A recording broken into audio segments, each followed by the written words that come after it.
Welcome to Front Porch Faith number 3.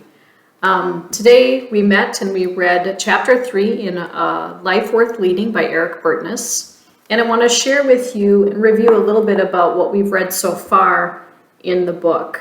Our first chapter was about, the whole book is about our purpose. What is our purpose? The first one was your purpose is worship.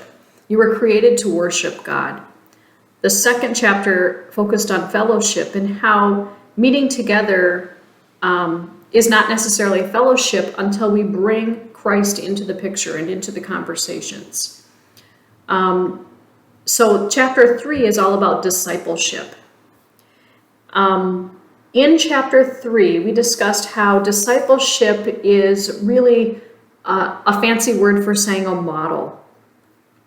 So Jesus was a model for his disciples. He showed the disciples what he wanted them to do, what he wanted them to go out and do with others. He washed their feet. He wanted them to go out and wash the feet of others. So he was the very first model that we have, and he did that so that he could create those plans in the minds and the actions of his disciples. So doesn't it make sense that in order to form strong relationships with others that are God-centered and deepening our faith in God, that we should look to our models, Jesus and the disciples, and that we should model our lives on what they are doing? There are 5 principles that go along with discipleship. And the first one was forming personal relationships that were trusted relationships. So that can happen in church, at home, in your workplace, lots of different places, but forming really strong personal relationships gains trust, and you can bring Christ into the picture when you have trust with your relationships. The second one is discipleship is also bridging between home and church. So when you do what Jesus did and you talk the walk, walk the talk. Walk the walk, maybe? I forget how that goes. When you do that, you create a bridge between church and home. The third concept is that changing our thinking altogether, that church is not just at church, but church is also at home. In fact, it's first and foremost at home, because your parents are the first models for you as a baby and toddlers. Home should be the first place where church is modeled. So those influential babies and young children should be maybe given an example of discipleship at home. So they look to their parents to model those things of helping others, being of service, forming strong bonds and relationships that are trusted. But it doesn't have to be in the church walls. That should also be at home. Church is wherever you are. And so church starts at home. The fourth concept is that faith is caught, not taught. So there we go again with walk the walk, if that's how it goes. So actions speak louder than words. Do and model for others what you would have them do for you. And that is what Jesus did. The last and final concept in forming a church family of disciples is that it takes Christians to raise Christians. So we have lots of age levels of people in our church. We have elderly, we have retired age people, we have the working age adults, we have teenagers, we have middle schoolers, we have elementary age, we have babies. And one thing that we talked about this morning was maybe we need to use the age differences in the people in our church to help us create a discipleship of believers that go out and do their thing to spread God's love. Maybe we need to have more conversations and more gatherings where we combine all the age groups and we discuss things with each age group. What one brings might be something that another one is lacking, and we can look for those models in others. In families, our parents are first and the most powerful influence for us. So as parents, we are the Christian curriculum. So as I said in number 3, home is church.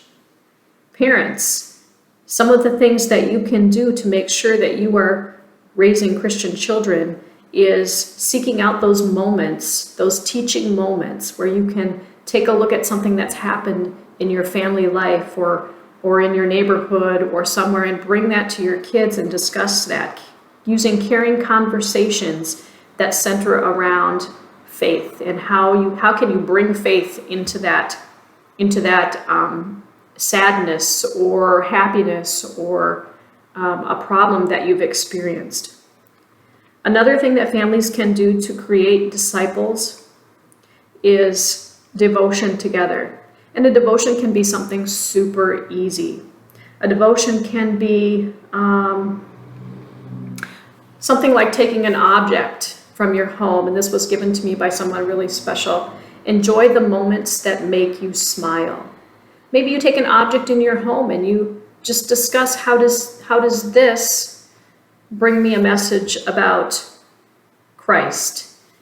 And enjoying the moments that make you smile, to me, that tells me to appreciate what I was given, that Jesus takes care of me. He brings me those things that make me smile. Another thing that families can do is service together.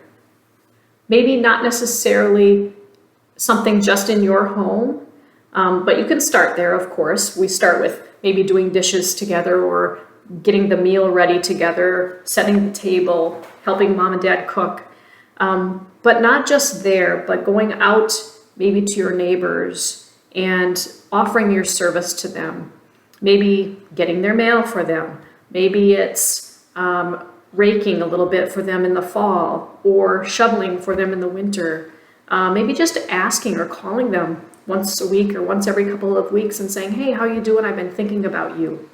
Showing your children that in service to others, you are being a disciple.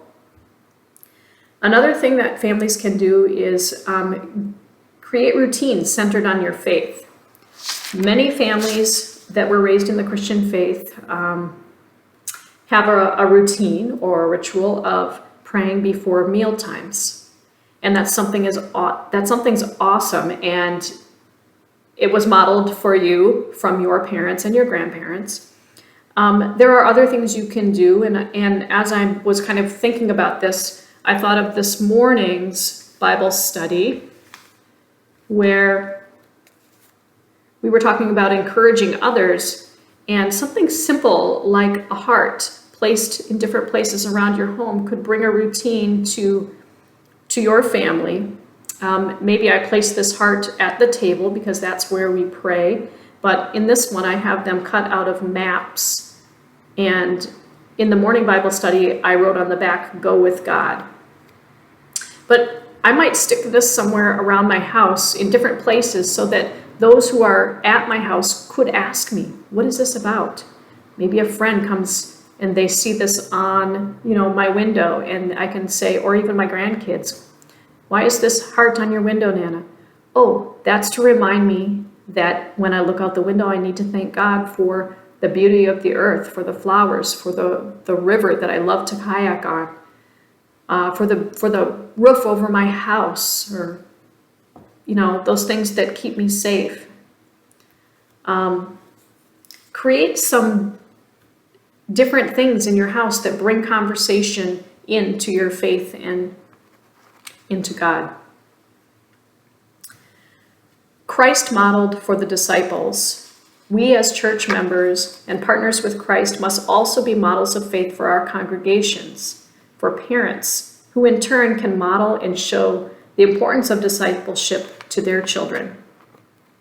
Deeper relationships with God and each other is a goal. The disciples had an important role, and so do we. We need to be models of Christ. Take time to think this week about how you are modeling your faith to others.